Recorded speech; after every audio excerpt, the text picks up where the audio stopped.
추수의 때를 맞이해서 그 열매와 결실을 우리는 얻게 될 때에 이런 생각을 해봅니다.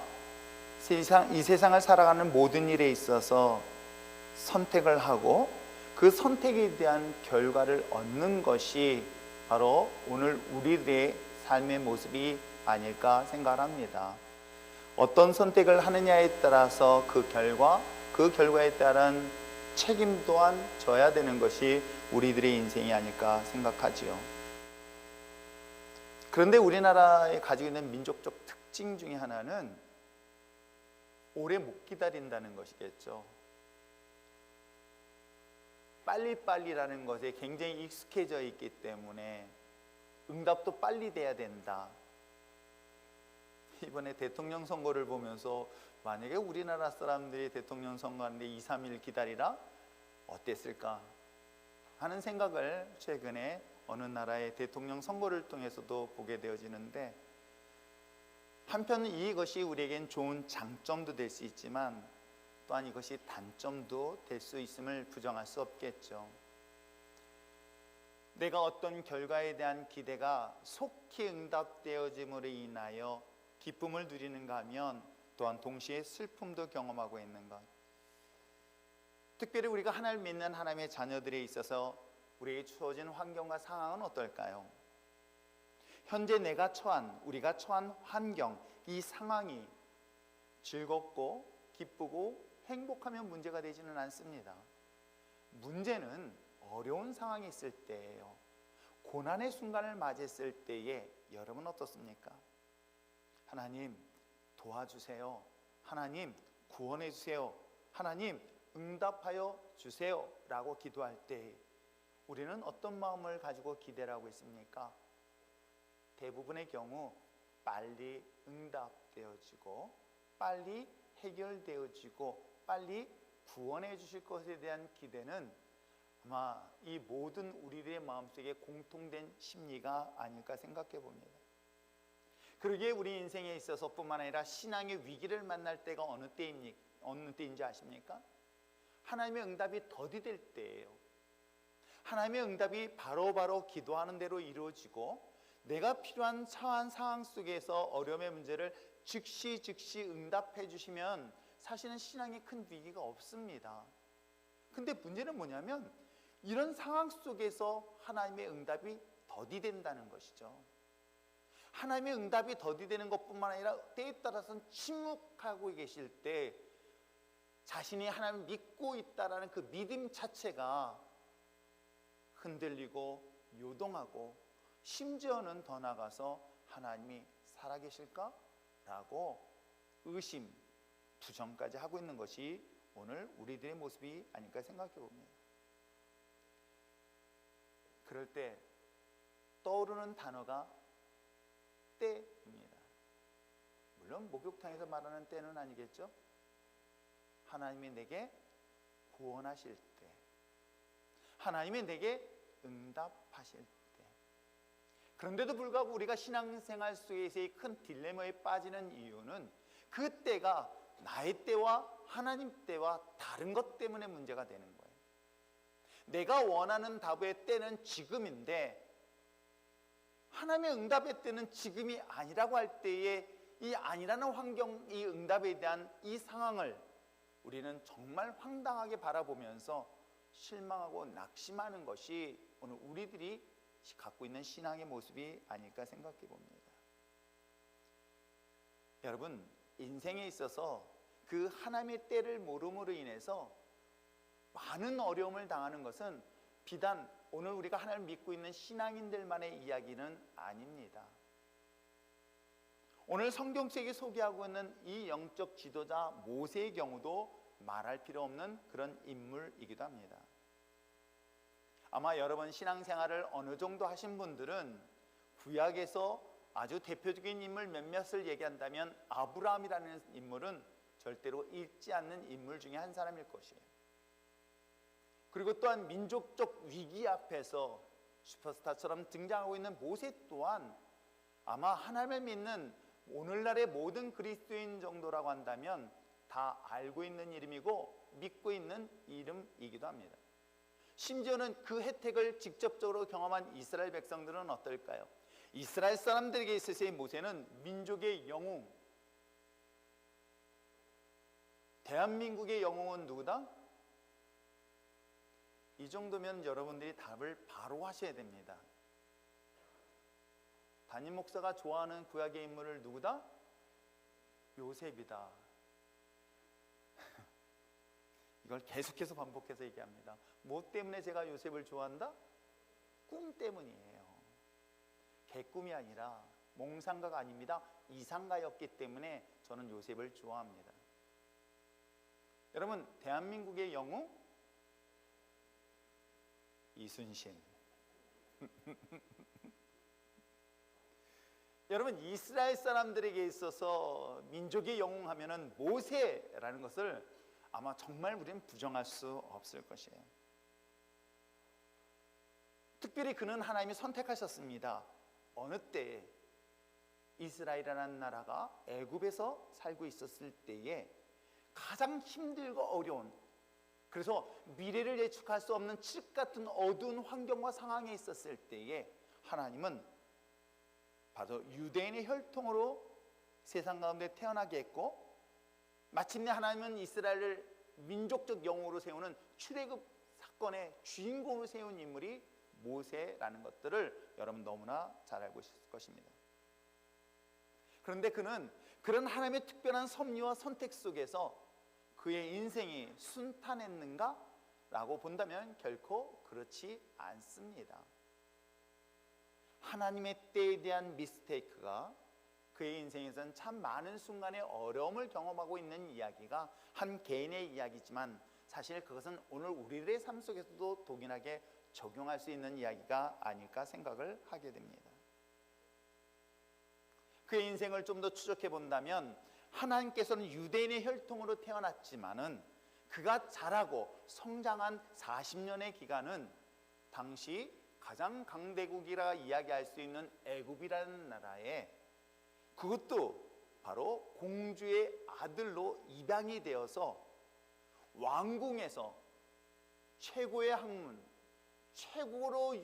최고로 가장 화려하다고 이야기할 수 있는 문화와 종교 등등 수많은 것들을 배우고 익힐 수 있을 뿐만 아니라, 중요한 것은 왕궁으로서 백성을 다스릴 수 있는 지도력까지도 배울 수 있었던 계기가 바로 그의 40년의 애굽의 왕궁의 삶이었던 것입니다. 그는 탁월한 학문을 배울 수 있었고, 뿐만 아니라 왕으로서의 지도자가 어떻게 행동을 해야 되며 백성을 어떻게 다스리고 이끌어야 되는 것을 아주 근접거리서 보고 배웠던 자가 바로 모세이기도 합니다. 그럼에도 불구하고 그는 여러 번의 실수를 하고 그 실수에 대한 결과로 정말로 힘든 과정을 겪게 되어집니다. 그 이유가 무엇일까 생각해 봤더니 저는 그것이 하나님의 때를 알지 못했기 때문이라는 것을 발견하게 됩니다. 제가 여러분들에게 오랜 시간 동안의 사사기를, 그리고 수요일 날은 이스라엘 왕의 역사를 통해서 여러분들에게 알려주고 싶었던 것들, 그리고 출애굽의 과정을 통해서 제가 여러분들에게 성경을 통해 주신 그 지혜의 메시지가 무엇인가를 알려주고 싶었던 것은, 여전히 역사 가운데 그 하나님의 때를 분별하지 못함으로 인한 실수와 실패의 사례들이 성경 속에 기록되어 있다고 한다면, 최소한 그 하나님의 때를 조금이라도 분별해서 단 한 번밖에 없는 우리들의 인생이 똑같은 반복의 실수와 실패가 아니라, 이왕이면 내게 주신 삶에 대하여 실수하지 않고 실패하지 않는 삶을 사는 것이 어찌 보면 성경이 우리에게 준 지혜요, 우리에게 준 교훈은 아닐까요? 그런데 일반 위인전 내지는 세상에 성공한 사람들의 이야기들은 그래서 성공하는 방법들에 대한 이야기를 수없이 하고 있지만, 전 성경을 보면서 얻는 좋은 지혜는 뭐냐면 실패에 대한 이야기가 의외로 상당히 많이 기록되어 있어요. 그 얘기는 뭐냐면 우리는 똑같이 그런 반복된 실패 선택의 순간을 반복하고 있다는 것을 말하고 있으며, 최소한 실패 또 잘못된 선택으로 인한 실수와 실패를 반복하지 아니하도록 본문을 통해 성경을 통해서 지혜롭게 경험하고 선택하는 것이 어찌 보면 성경이 우리에게 준 유익은 아닐까요? 그래서 성경은 우리에게 생명과 같은 생명의 양식이라고 하는 이유가 이곳에 있기 때문임을 저는 보게 됩니다. 자, 사랑하는 성도 여러분, 모세가 가지고 있던 그 하나님의 때, 그 때를 어떤 방법으로 실수를 통해서 잘못하고 있는가를 한번 살펴보려고 합니다. 자, 우리가 본문 14장에 대한 이야기는 하나님께서 이스라엘 백성들을 애굽으로 인도하시고 애굽에서 출애굽하시고 홍해 바다를 건너기 전 그 앞에 사건을 말하고 있는 거예요. 그렇다면 그 전에 어떤 일이 과연 모세의 삶 속에 있었는가를 살펴보려고 합니다. 40년 전의 이야기입니다. 자, 출애굽기 2장 11절과 2절의 말씀을 보려 합니다. 자, 11절과 12절의 말씀을 함께 한번 읽어볼까요? 읽겠습니다. 시작. 모세가 장성한 후에 한 번은 자기 형제들에게 나가서 그들이 고되게 노동하는 것을 보더니 어떤 애굽 사람이 한 히브리 사람 곧 자기 형제를 치는 것을 본지라. 좌우를 살펴 사람이 없음을 보고 그 애굽 사람을 쳐 죽여 모래 속에 감추니라. 여러분 너무나 잘 알고 있는 사건이기도 합니다.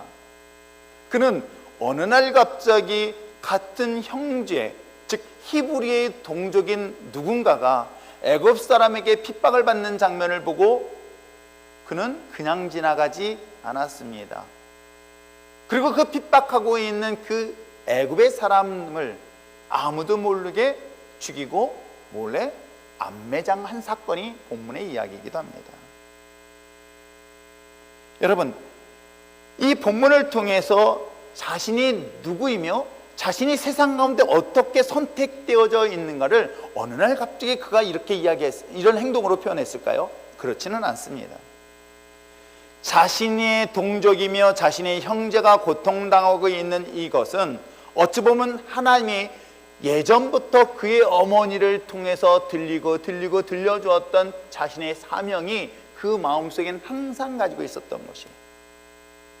자신은 이 땅 가운데 히브리 민족을 이곳에서 구원할 그런 인물로, 그런 사명을 가지고 나는 세상 가운데 하나님이 나를 보내신 존재라고 생각했던 인물 또한 모세이기도 합니다. 아마 우리가 자녀들을 양육하면 그 자녀를 양육하고 키울 때 부모들은 이런 얘기를 합니다. 물론 이것이 부모의 소망 가운데 소원가한테 말할 수 있습니다. 너는 이 다음에 큰 인물을 될 거야. 너는 공부를 열심히 하면 분명히 세상 가운데 하면서 그런 그에게 꿈을 알려주고 어떤 비전을 제시해 준 것 또한 부모가 자녀들에게 대한 교육 방법 중에 하나였을 것입니다. 심지어 오늘 모세의 출생 비밀과 그 과정을 통해서 그 생모가 유아 때부터 키웠던 이 아이가 하나님의 특별한 섭리 속에 그 아이를 지키시고 인도하심에 대한 확신을 가지고 있었던 그런 신앙의 교육의 바탕을 가지고 자랐던 모세는 어땠을까요? 당연히 그 마음속에는 여전히 민족에 대한 뜨거운 애정과 사랑을 갖고 있었던 인물임에 틀림없었던 것이죠. 그렇기 때문에 반드시 나는 이 같은 히브리 민족을 도와야 돼. 뭐 민족적 취급에 대한 것까지는 생각을 못 하더라도 최소한 내가 힘이 있을 때 그들을 돕고 그들에게 어려움이 있을 때 그들에게 힘이 되어주고 방패막이를 해야 되는 것이 나의 사명이야 라고 생각했던 그에게 기회가 왔던 거예요. 자신의 눈앞에서 자신의 힘과 능력으로 능히 이겨낼 수 있을 정도의 상황에 처했는데 왜요? 애굽의 군사가 아닙니다. 큰 군사가 만약에 이스라엘 백성 히브리 민족을 고통 속에 실망하고 있다고 한다면 감히 그 자리에 나설 수 없었을 것입니다. 근데 문제는 뭐냐면 자신의 힘으로 자신의 동족인 이 히브리 민족의 형제를 구원할 수 있고 또 도움을 줄 수 있다는 그런 상황에 딱 처해 있었을 때 비로소 자신이 생각할 때 이게 하나님이 드디어 나에게 주신 사명을 감당할 수 있는 기회야 라고 생각했던 때가 바로 그 이때였던 거예요. 그러기에 그는 그냥 외면하지 않았던 것입니다. 여러분, 이런 행동은 어느 날 갑자기 이렇게 일어나지 않습니다. 오늘 성경 본문에서 분명히 기록되지 않습니까? 모세가 장성한 후 자신의 형제들에게 고되고 노동하는 것을 보았습니다. 그랬더니 애굽 사람이 히브리 사람 자기 형제를 치는 것을 보았다. 고통당하는 것도 마음속에 두고 있었기에 본문의 기자는 이렇게 표현하고 있으며, 또 그 자신의 눈앞에서 애굽 사람에게 그야말로 모욕을 당하고 매를 맞는 장면을 보았다고 한다면, 그가 평소에 그 마음속에 어떤 생각을 가지고 있는가는 굳이 설명하지 않아도 될 본문 내용이랍니다. 그 문제는 뭐냐면, 오늘 이때가 자신이 하나님의 일, 자신이 이 땅 가운데 보내실 만한 때라고 생각했던 이때의 실수가 그에게는 또 다른 고난의 길을 시작하게 된 배경이 되는 것 여러분 아십니까? 하나님의 사명을 감당할 때에 하나님보다 앞섰음으로 인하여 그 실수와 실패는 의외로 굉장히 많이 있습니다. 하나님이 저를 부르셨습니다. 하나님이 내게 주신 사명이 있습니다. 근데 문제는 뭐냐면, 하나님보다 내가 앞섬으로 인한 실수와 실패가 여러분 생각 이상으로 굉장히 많은 것들을 발견하게 되어집니다. 뭐 때문일까요? 때를 발견하지 못했기 때문인 거예요.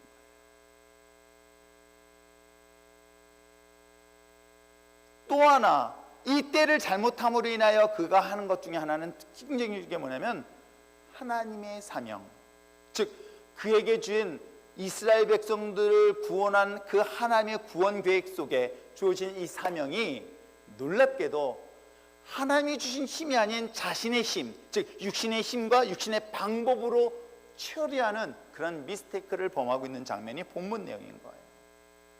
그 애는 뭐냐면, 내가 주님의 일을 합니다, 하나님의 일을 합니다, 사명을 받는데, 문제는 뭐냐면 이것을 인간적인 방법, 자신의 힘과 능력으로 이 일들을 감당함으로 인한 실수와 실패의 사례들이 또 의외로 많이 있다는 것이겠죠.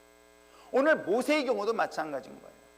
여러분, 저는 성경을 열심히 보면서 왜 하나님께서는 애굽에서 출애굽하였고 가나안의 그 광야를 가는 기간 동안에, 그리고 또한 홍해 요단강을 건너서 가나안에 도착하고 난 다음에, 그리고 사사시대 때 등장하는 인물들 가운데 또 남유다와 북이스라엘 왕들의 역사를 보면서 공통적인 것들을 보게 되어져요.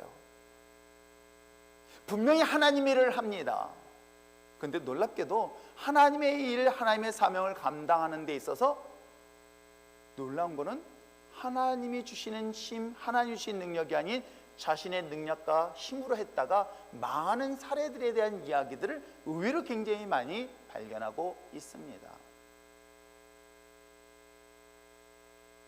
하나님의 때라는 것은 결국은 하나님의 일을 할 수 있도록 내가 가지고 있는 힘, 내가 가지고 있는 능력, 그것이 아니라 하나님께서 공급하는 힘으로 감당할 때에 하나님께서는 그곳에서 놀라운 역사가 이루어지고 있다는 것을 성경을 통해 또 하나 알려주고 있는 내용이기도 하지요.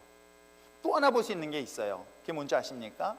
저는 본문의 말씀을 보면서 14절의 말씀이 주목하게 되어집니다. 한 단어가. 자, 14절 말씀을 또 한번 읽어보겠습니다. 14절 큰 소리 읽어주시면 감사하겠습니다. 시작.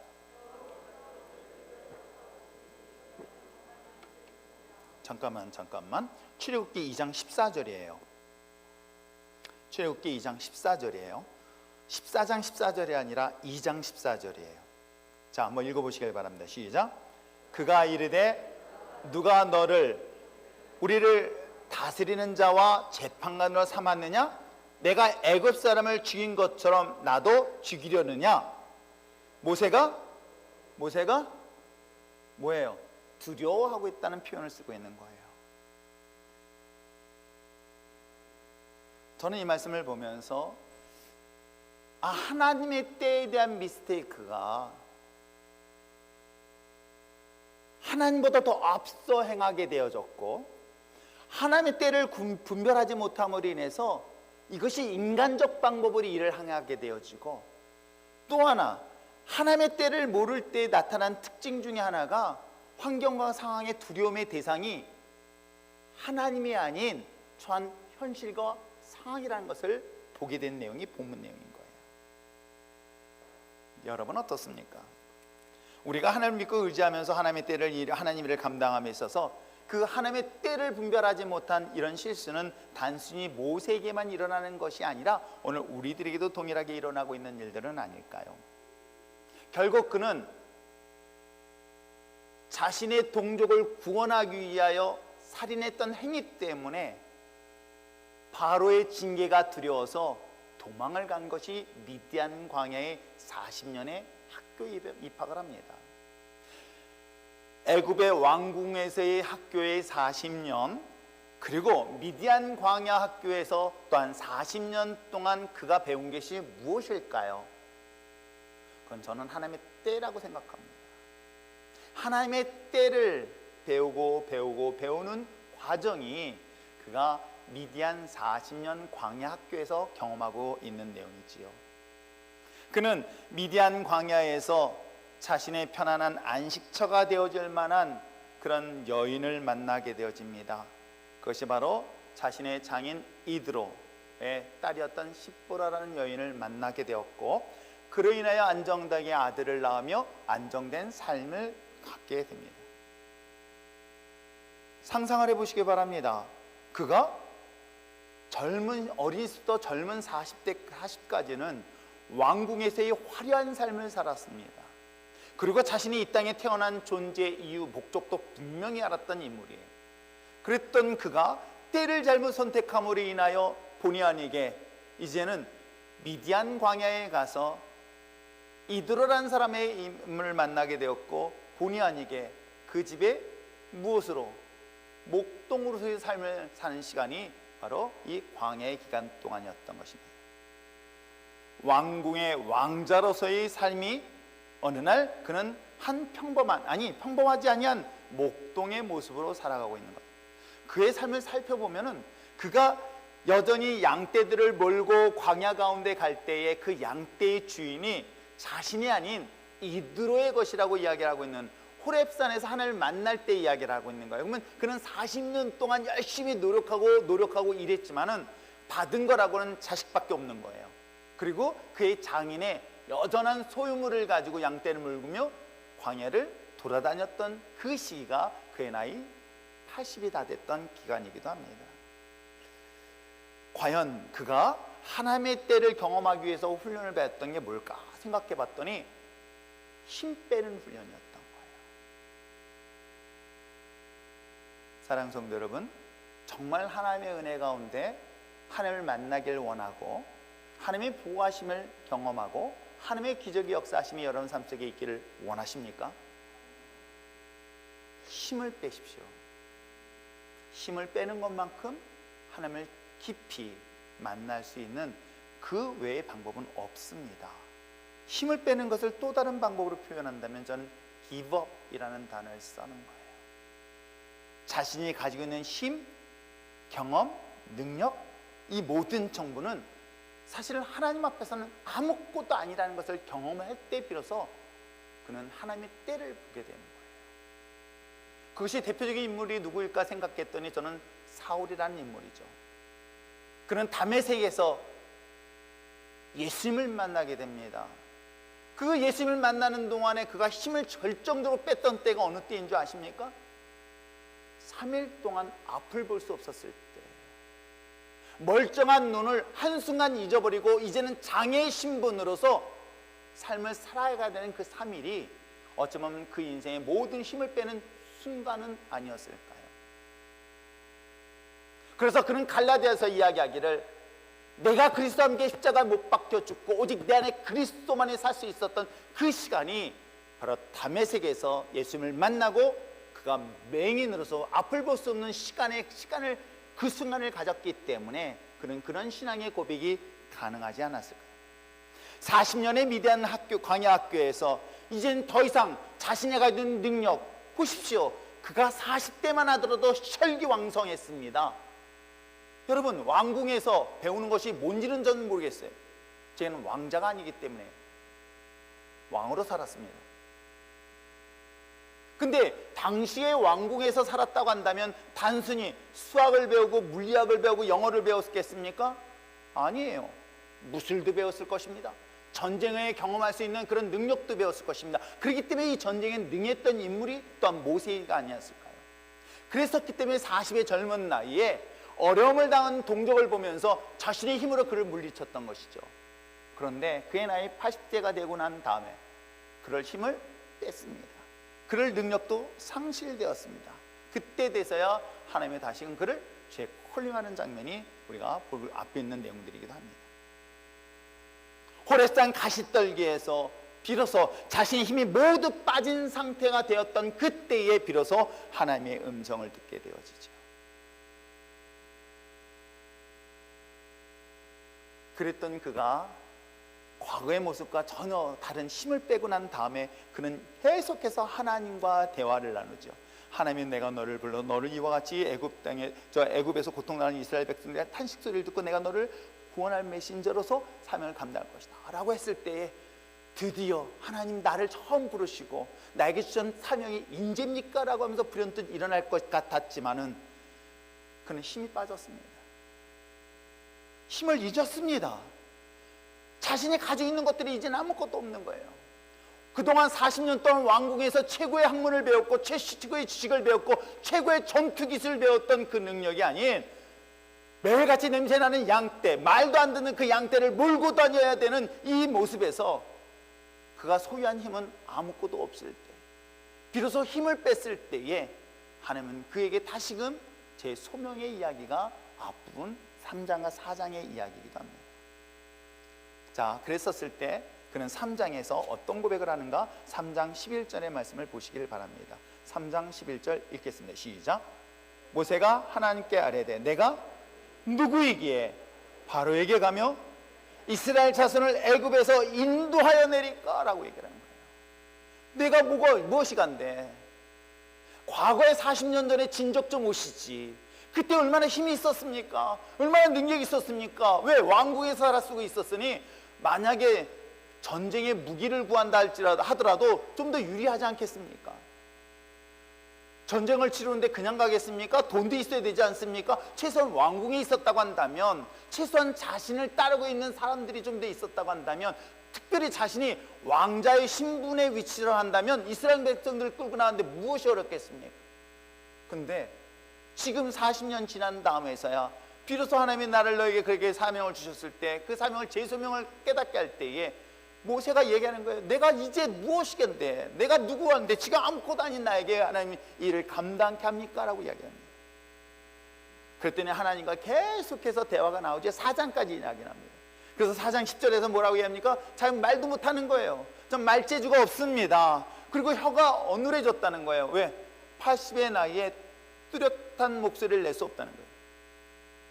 저는 제 목소리가 굉장히 뚜렷하다는 것을, 저는 제 설교를 잘 안 들어요. 부끄러워서 못 들었는데 하도 요즘은 이러한 시대를 살다 보니까 들어보니까 또박또박 소리를 내고 있구나. 내 목소리를 못 알아듣는 사람은 청각장애인 외에는 다 듣겠구나 착각을 했습니다. 근데 모세는 어떻습니까? 여기서 말이 어눌하다는 것은 이제 나이가 들어서 말을 분명하게 할 수 없는 그런 위치에 있다라고 이야기하면서 저는 백성들을 이끌 수 없습니다. 또 13절에 뭐래? 차라리 그러면 다른 사람을 보내세요 라고까지 할 정도로 모세는 가지고 있는 힘은 다 뺀 그런 무능력한 상태의 고백을 하고 있죠. 결국 이 40년 하나님께서는 미디안의 광야는 철저하게 그의 힘을 뺨으로 인하여 하나님의 때를 결정하는 때라는 것을 볼 수가 있어요. 저는 그러고 난 다음에 나머지 40년 동안 출애굽의 여정을 이스라엘 백성들과 동행합니다. 그래서 저는 모세의 삶의 여정을 통해서 볼 수 있는 것, 그 하나님의 때, 그것을 분별할 수 있기 위해서 하나님께서 주시는 것들이 있어요. 왜냐하면 하나님보다 앞서지 않는 훈련을 시키시고 있는 거예요. 하나님의 때를 분별하기 위해서 하나님보다 앞서지 않는 그런 훈련들. 제 별명 아시죠? 새로 오신 분들이 워낙 많아서 잘 모르죠? 저는 제가 직장 생활할 때 그 부장님이 참 못됐어요. 부장님이 맨날 제 뒤통수 때리면서 훈련을 받고 있었을 때죠. 그래서 제발 힘 좀 빼라고. 그래서 별명이 뭐였냐면 코뿔소였어요. 코뿔소는 뭐 400kg가 넘어요. 굉장히 큰 무게를 가지고 한번 딱 출발을 하면은 이게 멈추질 못한다 그런 거예요. 그래서 제 별명이 사실 코뿔소였어요. 안 그래 보이죠? 순해 보이죠? 감사합니다. 저를 멘토했던 장로님이 항상 해주셨던 메시지가 뭐냐면 앞서지 마라. 하나님보다 앞서지 마라. 그를 훈련받는 내내 들었던 이야기이기도 합니다. 그러다 보니 자연스럽게 하나님의 음성을 듣는 것들에는 훈련을 할 수밖에 없는 거죠. 모세의 실수, 그 하나님의 때를 모름으로 인해서 하나님보다 앞섰던 거라고 한다면, 하나님은 그의 광야 기간 동안에 가르쳤던 것은 하나님보다 앞서지 않는 훈련을 시켰다는 것 여러분 아십니까? 그래서 이스라엘 백성들을 때에 따라서는 불기둥과 구름기둥으로 인도하셨던 것이겠죠. 어디 그뿐이겠습니까? 여러분, 성경 속에 등장하고 있는 많은 인물들의 실수와 성공의 딱 차이는 뭔지 아십니까? 하나님의 말씀이 듣고 듣지 않는 거의 차이예요. 하나님의 말씀을 들었을 때 나타나는 사건과 그렇지 않았을 때의 사건은 전혀 달라요. 왜? 우리가 앞부분 1장에서 보았던 것처럼 동족의 어려움을 당할 때에 이 어려움을 당한 동족을 구원하기 위하여 애굽의 한 사람을 죽였던 이 사건 속에는 그 어디에도 하나님이 그에게 말씀하신 내용이 없어요. 이스라엘 백성들을 이끌어갈 때에 여리고성을 정복할 때와 달리 아이성을 정복할 때 여호수아에게 주셨던 하나님의 음성이 안 보여요. 성경 속에 등장하는 수많은 인물들 중에서 하나님 앞에 패역한 짓을 한 사람과 성공한 사람들의 비교를 보면은 그곳에는 하나님의 말씀이 계신 것과 안 계신 것의 차이를 분명하게 볼 수가 있습니다. 그렇습니다. 어찌 보면 내가 힘을 빼므로 인하여 내가 들을 수 있는 하나님의 음성, 이것에 대한 훈련이 바로 그 하나님의 때가 되었을 때 나타난 특징 중에 하나라고 볼 수 있죠. 자, 하나님의 음성을 듣는 것만이 끝나지 않습니다. 하나님의 음성을 듣고 순종하는 훈련이 하나님께서 이스라엘 백성들, 바로 하나님의 사람 모세를 훈련시켰던 방법 중에 하나이기도 합니다. 그리고 우리 아까 살펴보았던 것처럼 이제 두려움의 대상이 누가 될까요? 애굽의 바로 왕도 아니고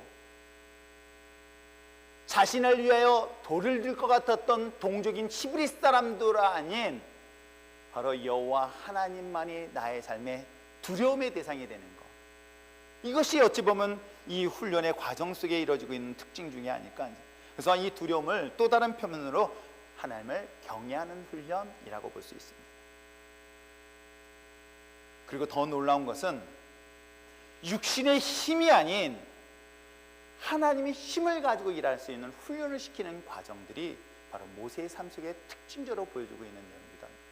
그래서 여러분, 하나님의 일을 함에 있어서 자신의 힘을 하면 반드시 힘들고 어려움을 경험하게 되어져요.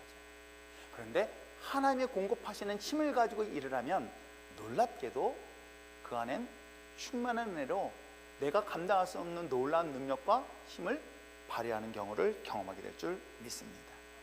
그래서 혹시라도 목사님 너무 힘들어요, 그러면 이제 이렇게 표현하시면 된다. 아, 이게 내 힘으로 했구나라고 고백하는 것처럼 들리니까 제 앞에서는 절대로 그런 말 하지 마시기 바랍니다. 목사님 하나도 안 힘들어요 또 얘기하면은 목사님이 일 더 시킬까 봐서 말을 못 하시겠죠.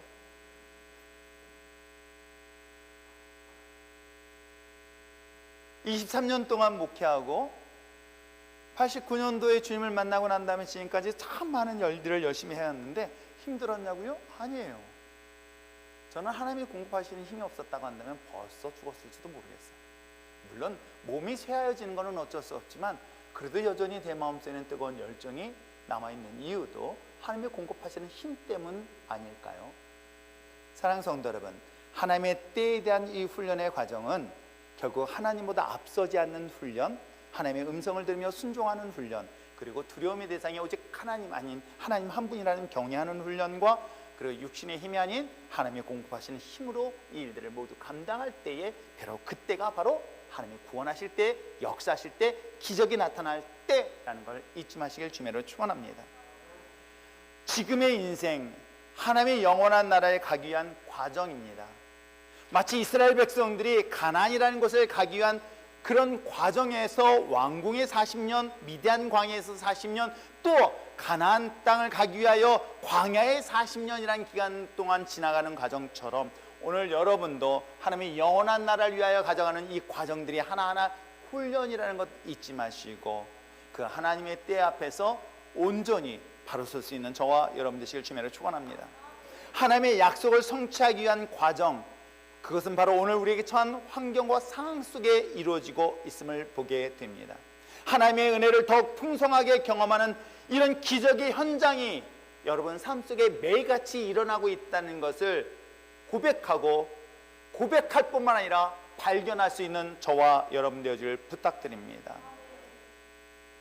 드디어 모세는 이스라엘 백성들을 일구고 오늘 성경에 기록된 것처럼 홍해바다 앞에 서게 됩니다. 그 홍해바다는 누군가에는 심판, 죽음의 자리이지만 누군가에게는 구원의 자리요, 기적을 경험하는 자리라는 것 여러분 아십니까? 그 하나님의 때가 되었을 때에 때에 대한 해석이 이렇게 나눠지지요. 지금 모든 사람들이 코로나로 인하여 모든 사람들이 두려워하고 어려울 때라고 이야기하지만 정반대로 이 코로나 등등의 더 어려운 이때가 하나님을 믿는 자들에게는 그것이 기회의 시간이고 또한 하나님의 기적을 경험하는 시간이고 또한 하나님의 구원의 때를 경험할 때라고 한다면 또 다른 이때는 동일한 시간대에 누군가는 두려움의 대상이 될 때고 죽음의 순간이 될 수 있다는 것을 분명히 아시기를 바랍니다. 성경의 역사가 이 사실을 반복해서 설명을 하고 있는 것입니다. 누구나 예외 없이, 아니 어찌 보면 성경 속의 본문에 기록되어 있는 이 출애굽기 14장에 이야기하고 있는 내용은 바로 이스라엘 백성들이 홍해바다 앞에 직면하고 있는 현실적 상황인 거예요. 뒤에는 바로의 군사, 앞에는 홍해바다, 더 이상 피할 길이 없는 그런 위기의 순간에 누구는 하나님의 구원을 경험하는 시간이 됐는가 하면 누구는 그것이 죽음의 자리가 됐던 이 성경의 역사를 여러분 어떻게 생각하십니까? 우리 앞에 처한 환경과 상황은 누구나 예외 없이 하나님을 믿는 자든 믿지 않는 자든 모든 사람들이 동일한 환경과 상황에 처해 있습니다. 그러나 이 동일한 환경과 상황이 누군가에는 하나님의 은혜를 경험하는 시간이 될 수 있습니다. 그러나 누군가에는 두려움이요, 공포의 시간이요, 죽음의 순간이 될 수 있습니다. 바로 지금이 그때인 거예요. 그래서 힘을 빼야 되는 이유가 바로 여기에 있는 것이에요. 그래서 오늘 성경의 본문에 기록되어 있는 것처럼 내가 힘을 빼기 위해서 오늘 주신 말씀이 무엇일까? 하나님의 은혜로 기적을 경험하며 구원을 경험하며 하나님의 역사를 입술로 고백할 수 있는 이 시대에 특별히 하나님 믿는 자라고 한다면, 여러분 하나님 믿는 백성들이라고 한다면 이 어려운 위기 상황 속에 무엇인가 달라야 되지는 않을까요? 처한 환경이 똑같을 수 있습니다. 그런데도 불구하고 하나님 믿는 자녀들이 정말 두려움 앞에서 좌절하고 낙심하고 포기하는 것이 아니라 그 속에서 그걸 극복하고 이겨낼 수 있는 또 다른 누군가를 이끌어갈 수 있는 그런 믿음의 자녀들의 모습이 바로 이럴 때 필요한 것 아닐까요? 여러분, 별이, 태양이, 저 달이 칠흑 같은 어두운 때 빛을 발할 수 있는 것처럼 진정 리얼 크리스천, 하나님을 믿는 자녀들은 지금 이 위기라고 생각하는 이 때가 진정 믿음의 때요, 구원의 때요, 하나님의 은혜를 나타낼 절호의 기회라는 것들을 어떻게 하시겠습니까? 믿음으로 보고 고백하며 나갈 수 있는 저와 여러분 되시길 주님을 축원합니다. 그래서 오늘 세 가지를 이야기를 하고 있습니다. 따라 하시길 바랍니다. 두려워하지 말라, 두려워하지 말라, 가만히 서라, 구원을 보라. 이 세 가지를 머릿속에 그리고 가슴속에 꼭 새기시기 바랍니다. 이 말씀을 보면 딱 간단해요. 하지 말라, 서라, 보라. 나가면서 그것도 잊어버리고 놓고 가지 마시기 바랍니다. 제발 여기다 놓고 가지 마시고요, 갖고 가세요. 하지 말라, 하지 말라, 서라, 보라. 굉장히 간단한데 그것도 또 섞달려가지고 하지 말고 하지 마라, 그리고 서 있어라, 그리고 보라. 뭔 말인지 아시겠어요? 이걸 그냥 몸으로 제가 표현했어요. 이걸 어떻게 표현할까 하다 이거더라고요. 근데 이걸 밑으로 보지 말고 그만 살짝만 들어보세요. 지난주에 혹시 여러분 아시죠? 쓰담쓰담 자신을 위로하라 그랬잖아요. 그래서 저는 오늘 이 말씀을 보면서 갑자기 로봇가 생각났어요. 로봇. 이렇게 이것만 기억하세요. 아세요? 하지 마라, 서라, 보라. 끝. 박수 칠 줄 알았습니다.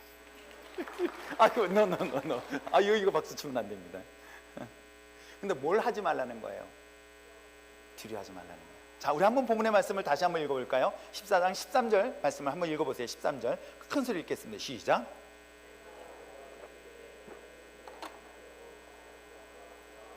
다시 한번 저 뒤에 청년들 하나도 안 들린다. 장현아, 다시 한번 큰 소리 읽어보시기 바랍니다. 시작. 모세가 백성에게 이르되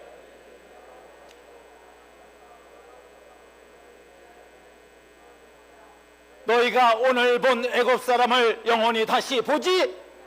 그렇습니다. 요새 애굽 사람이라는 건 여러분 전 환경과 상황의 어려움의 위기예요. 다시는 그것을 보지 않을 것이다. 여러분의 두려움의 대상이 무엇입니까? 오늘 이스라엘 백성들이 두려움의 대상은 홍해바다였습니다. 그를 쫓아오는 바로의 군사들이었습니다. 우리 인생의 두려움은 과연 무엇입니까? 아니, 여러분이 가지고 있는 두려움의 대상이 무엇입니까?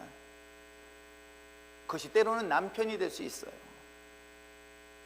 때로는 주변의 사람들이 될 수 있습니다. 상황이 될 수 있고요.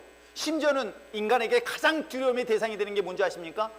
죽음의 문제예요.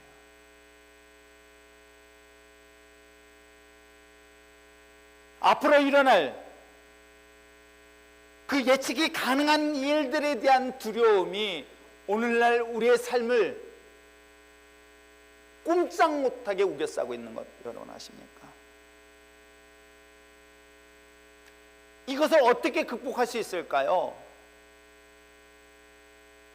불가능합니다. 사실은 불가능해요. 이건 의지적으로 그래 내가 두려워하지 말아야지 라고 한다고 해서 될 수 있는 것일까요? 그렇지 않아요. 그게 바로 힘 빼는 방법이더라고요. 그게 기브업이라는 거예요.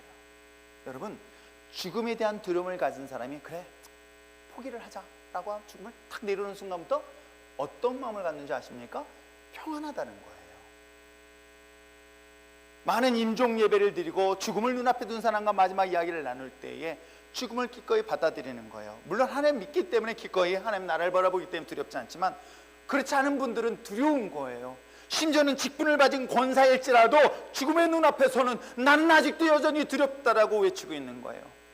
그때 그 마음속에 있는 것들에 대한 확신을 가지고 딱 내려놓는 순간 내가 가지고 있는 이 모든 두려움의 문제를 가지고 해결할 수 없을 때 고통이 나의 삶을 짓누르고 있을 때 이걸 딱 내려놓으니까 그 순간부터 자유함을 경험해 본 적 있어요? 바로 여기서 힘을 빼라는 게 바로 여기에 포함되는 거예요. 내가 하려는 걸 내려놓으니 하나님께서는 나에게 놀라운 역사를 경험하게 될 줄 믿습니다. 여기서 두려워하지 말라는 것은 바로 다른 것이 아닙니다. 내가 여러분 두려운 환경 속에 왜 두려운 마음이 없습니까? 다 있습니다. 근데 모세가 경험한 건 어떤 것이었습니까? 모세가 40년 동안 그가 경험했던 것은 무엇인가요? 자신의 힘을 빼는 거였어요. 내려놓는 걸 배웠던 거예요. 기복하는 걸 배웠다는 거예요. 죽음조차도 내려놓고 났더니 비로소 나는 그 두려움으로부터 자유할 수 있었던 거예요. 오늘 성경은 이 사실을 말하는 거예요. 어쩌면 저는 이 두려워하지 말라는 것은 포기해라 라고 하는 표현처럼 느껴져요. 자, 앞에는 홍해바다, 뒤에는 바로의 군사, 양쪽으로는 큰 벽이 절벽으로 있어요. 이건 피할 길도 없어요. 나갈 길도 없어요. 죽음에는 아무것도 문제를 해결할 방법이 없을 때 그가 할 수 있는 방법은 뭐예요? 죽지 라고 하는 거예요. 그러면 두려움 문제는 순간 사라지는 거예요. 그래서 아까 내가 이렇게 얘기했지만 힘 빼고 고개만 들란 소리일 수도 있어요. 계속 이것만 또 생각할라 집에 가서. 근데 두 번째 얘기하고 있는 건 뭐예요? 가만히 서라는 거예요. 서라. 스탠펌이라는 단어 쓰여져 있어요. 이 스탠펌이라는 건 뭐냐면 어떤 의미냐면 굳게 서라는 거예요. 다리를 땅에 부었고 움직이지 않고 가만히 힘을 뺀 채 하체에 다리에 힘을 준 상태에서 머물러 있는 모습을 상상해 봅니다. 아마 이런 위기 상황 속에 있을 때 내가 무엇인가 하지 않으면 안 되는 이 불안감에 써 있었을 때 하나님은 말씀하시는 거예요. 힘 빼라. 그리고 가만히 서라. 굳게 서라. 흔들리지 말라. 그냥 몸은 그대로 그 자리에 지키고 있으라. 풍랑이 다가오고 쓰나미 같은 엄청난 태풍, 그 다음에 바닷물이 나의 생명을 위협하고 있을 때에 여러분 그 순간에 내가 어떻게 하겠습니까? 그래, 이 자리에 지키지 라고 성경은 우리에게 이야기를 하고 있어요. 하나님이 주어진 그 직분의 자리, 주어진 그 자리에 과연 내가 내 힘으로 감당한다면 얼마나 감당할 수 있을까요? 그렇다 해서 오늘 본문에 기록된 것처럼 아무것도 하지 말라는 것은 아닙니다. 어찌 보면 내가 버티고 또 버틸 수 있는 것은 오직 하나님 한 분밖에 없다는 사실을 믿고 그 하나님의 그 자리에 뿌리를 내리고 굳게 서는 것. 그리고 어떻게 해요? 고개를 들고 바라보는 거예요. 모세의 손에 들렸던 뭇뱀을 바라보는 이스라엘 백성들처럼 세상의 눈으로 볼 때는 무기력하고 무능력해 보이는 저 십자가, 다른 사람들이 볼 때는 실패요, 고통이요, 낙심이요, 두려울 것 같은 저 십자가. 그러나 여러분, 저 십자가는 우리를 죽음에서 승리케 하는 놀라운 비밀이 그 안에 있다는 것 여러분 아십니까? 여러분의 시선을 어디에 두시겠습니까? 여러분이 무엇을 하려 하지 마시고 여러분 고개를 들고 주님을 주목하십시오. 지금에 처한 오늘날의 경제 상황 등등의 많은 여러 가지 어려움의 상황이 이게 언제 끝날지 모르는 그런 두려움의 대상이 될 수 있지만 그럼에도 불구하고 사랑하는 성도 여러분, 두려워하지 마시고 오늘 여러분 다리에 힘을 주고 그 자리에 굳게 서서 주님의 십자가를 주목하며 나갈 수 있는 저와 여러분 되시기를 주님으로 축원합니다. 그랬더니 14절에 그런 고백이 가능한 것이에요. 어떤 고백이, 어떤 일들이, 읽어보실까요? 읽겠습니다. 시작.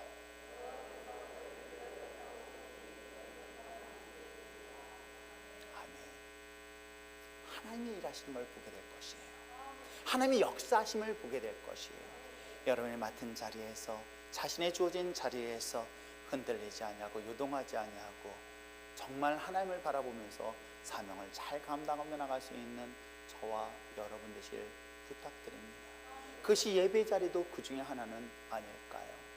오늘 2020년도 이제 얼마 남지 않았고 2021년도를 또 새롭게 준비할 때에 하나님이 우리의 삶을 통하여 새롭게 하실 것을 믿음의 눈으로 바라보면서 오늘 여러분은 주어진 자리에서 요동치 아니하고 흔들리지 아니하고 주님을 바라보며 나갈 수 있는 저와 여러분들 때 오늘 성경 속에 기록된 이 홍해바다의 기적의 역사가 오늘 이스라엘 백성들 가운데 구원으로 나타난 것처럼 여러분 삶 속에서도 반드시 나타나게 될 줄 믿습니다.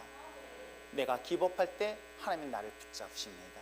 내가 내려놓을 때 하나님 나를 붙잡으십니다.